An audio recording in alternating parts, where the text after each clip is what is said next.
मुख्यमंत्री माझी लाडकी बहीण योजनेमध्ये जर तुम्ही अर्ज केला असेल तर तुमच्यासाठी आनंदाची बातमी. नारी शक्ती दूत ॲपवरती आता आपला अर्ज पेंडिंग का आहे, पेंडिंगचा जो प्रॉब्लेम आहे तो सॉल्व्ह कधी होणार आहे, तुमचा अर्ज पात्र होणार आहे का, तुमचा अर्ज रिजेक्ट झाला आहे का, याबद्दलची पूर्ण माहिती तुम्हाला या ॲपवरती आता पाहता येणार आहे. नवीन अपडेट, नवीन ऑप्शन या ठिकाणी ॲड करण्यात आलेले आहे. याबद्दलची पूर्ण माहिती आपण जाणून घेणार आहोत.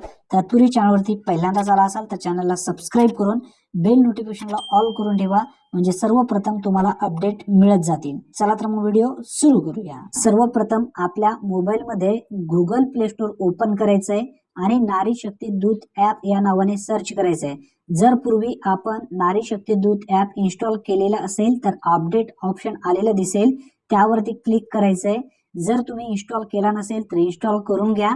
इन्स्टॉल मोबाईलमध्ये तुमच्या झाल्यानंतर ओपन ऑप्शन त्या ठिकाणी येणार आहे, त्यावरती तुम्हाला क्लिक करायचं आहे. पूर्ण लाईव्ह प्रोसेस या व्हिडिओमध्ये मी तुम्हाला दाखवणार आहे, त्यासाठी नक्की व्हिडिओ शेवटपर्यंत पहा. ओपन ऑप्शन आलेला आहे, त्यावरती आता क्लिक करायचं आहे, बाकी कुठेही क्लिक करायचं नाहीये. ओपन केल्यानंतर तुमच्या मोबाईलमध्ये मुख्यमंत्री माझी लाडकी बहीण योजनेचा अधिकृत पोर्टल ओपन झालेला दिसेल. आता सर्वप्रथम तुम्हाला या ऑप्शनवरून अर्ज करता येणार आहे. त्यानंतर दुसरं ऑप्शन आहे महिलांच्या योजना. राज्य सरकारच्या माध्यमातून जेवढ्या योजना राबवल्या जात आहेत सर्व योजना तुम्हाला या ठिकाणी दिसणार आहे. तिसरं ऑप्शन आहे केलेले अर्ज. केलेले अर्ज यावरती क्लिक करायचं आहे.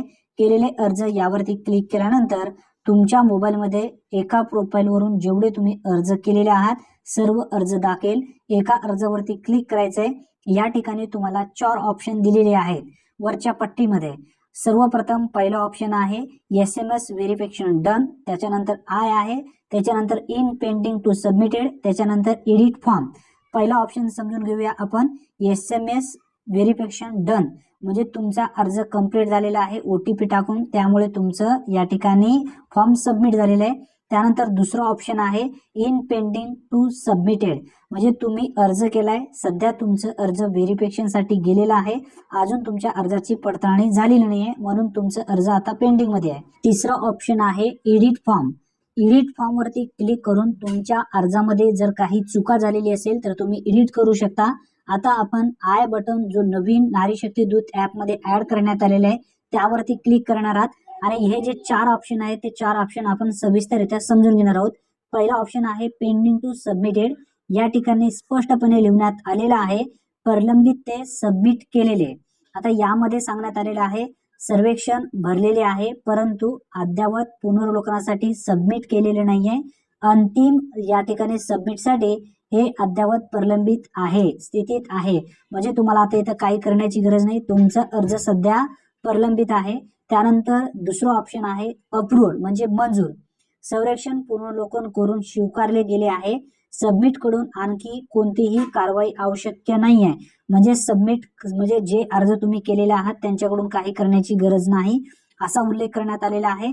आणि तिसरा ऑप्शन आहे इन रिव्ह्यू. आता इन रिव्ह्यू मध्ये सांगण्यात आलेले आहे सर्वेक्षण सध्या पुनर्वलोकनाद्वारे मूल्यांकन केले जात आहे. सबमिट कडून फीडबॅक किंवा मंजुरीची वाट पाहत आहे.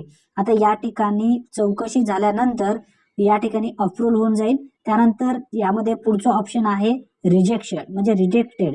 रिजेक्टेड सांगण्यात आलेलं आहे संरक्षण पुनराकडून स्वीकारले गेले नाही, हे पुन्हा सबमिट केले जाऊ शकत नाही आणि कोणतीही कारवाई आवश्यक नाही असा सुद्धा म्हणजे तुमचा अर्ज या ठिकाणी नाकारला गेला नाही असा ऑप्शन या ठिकाणी दर्शवण्यात आलेला आहे. त्यानंतर डिसअप्रूव्ड म्हणजे कॅन एडिट सबमिटेड जो आहे रिसबमिटेड यामध्ये सांगण्यात आलेले आहे अस्वीकृत मध्ये संरक्षण पुनरावलोकन करून स्वीकारले गेले नाही परंतु सबमिट कडून बदल करून पुन्हा सबमिट करण्याची पर्याय आहे असा उल्लेख करण्यात आलेला आहे. जर तुमच्या फॉर्म मध्ये काही चूक झालेली असेल तर एडिट फॉर्म वरती क्लिक करून व्यवस्थित अर्ज पाहून घ्या. जर कुठे चूक झाली असेल तर चूक दुरुस्त करून घ्यायचे. मित्रांनो, अशा पद्धतीने घरी बसल्या नारी शक्ती दूत ॲपच्या माध्यमातून सर्व काही करता येणार आहे. अर्ज मंजूर झाल्यानंतर सुद्धा तुम्हाला याच नारी शक्ती दूत ॲप वरती पाहता येणार आहे. नवीन अपडेट आल्यानंतर नक्की आपण व्हिडिओ घेणार आहोत.